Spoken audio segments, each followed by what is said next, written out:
আমার হাতের রান্না করা খাবারগুলোর মধ্যে আমার হাজব্যান্ড আর বাচ্চাদের পছন্দের লিস্টে সবার ফার্স্টেই থাকে এই খাবারটি।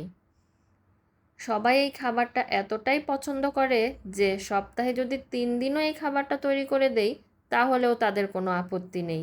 বোঝেন অবস্থা। আর যদি এই খাবারটা রান্না করেছি কিন্তু আমার ভাইকে বাসায় ডাকিনি, তাহলে তো সে রীতিমতো রাগই করে বসে।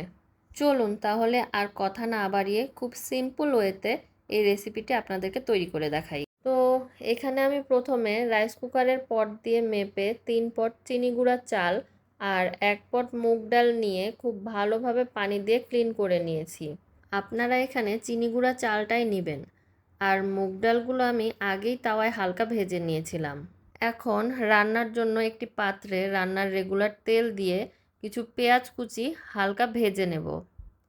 প্রথম পর্যায়ে তেল একটু কমই দিয়েছি, কারণ পরে আরও কিছু তেল অ্যাড করব।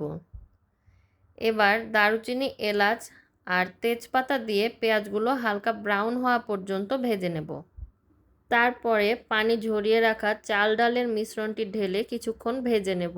চালগুলো যখন ভাজা ভাজা হয়ে আসবে তখন যতটুকু পরিমাণ চাল ডাল নিয়েছিলাম তার ডাবল পানি প্লাস আরও 1 কাপ বেশি পানি অ্যাড করে দেব। মানে এখানে আমি 7 পট পানি অ্যাড করেছি, কারণ এই বিরিয়ানিটা আমার কাছে একটু নরমই ভালো লাগে। আর আপনারা যদি ঝরঝরে খেতে চান তাহলে জাস্ট চাল ডালের ডাবল পানি অ্যাড করলেই হবে। এরপরে এর মধ্যে দিয়ে দেব 1 টেবিল চামচ বাটা মশলা, 2 চা চামচ লবণ, 1 চামচ হলুদের গুঁড়া, 2 টেবিল চামচ বিরিয়ানি মশলা আর কয়েকটি আস্ত কাঁচামরিচ।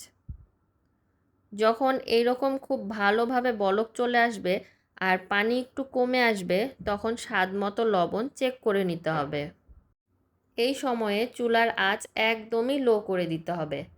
তারপরে পানি টেনে আসলে এর মধ্যে অ্যাড করে দেব আগে থেকে ভুনা করে রাখা মুরগির মাংস। এটা গরুর মাংস দিয়েও খেতে অনেক টেস্ট লাগে। আপনারা চাইলে গরুর মাংস দিয়েও করতে পারেন। তারপরে উল্টে পাল্টে দিয়ে একদম মাঝখানে 3 টেবিল চামচ সরিষার তেল দিয়ে দেব। এবার ঢাকনা দিয়ে ঢেকে দমে রেখে দেব একদম 15 মিনিটের জন্য। এই পর্যায়ে দমে দেওয়ার ফলে চাল ডালগুলো খুব ভালোভাবে সেদ্ধ হয়ে যাবে এবং সরিষার তেলের ফ্লেভারটা পুরো খাবারে ছড়িয়ে যাবে। এই সময় চুলাটা পুরোপুরি বন্ধ রাখতে হবে। দমে রাখার পরে দেখতেই পাচ্ছেন কত সুন্দরভাবে বিরিয়ানিটি কুক হয়ে গিয়েছে। আর ঢাকনা খুলতেই দেখবেন এত সুন্দর একটা ফ্লেভার আসবে। আসলে খাবারটা কতটা টেস্টি হয় এটা বলে বোঝানো সম্ভব না।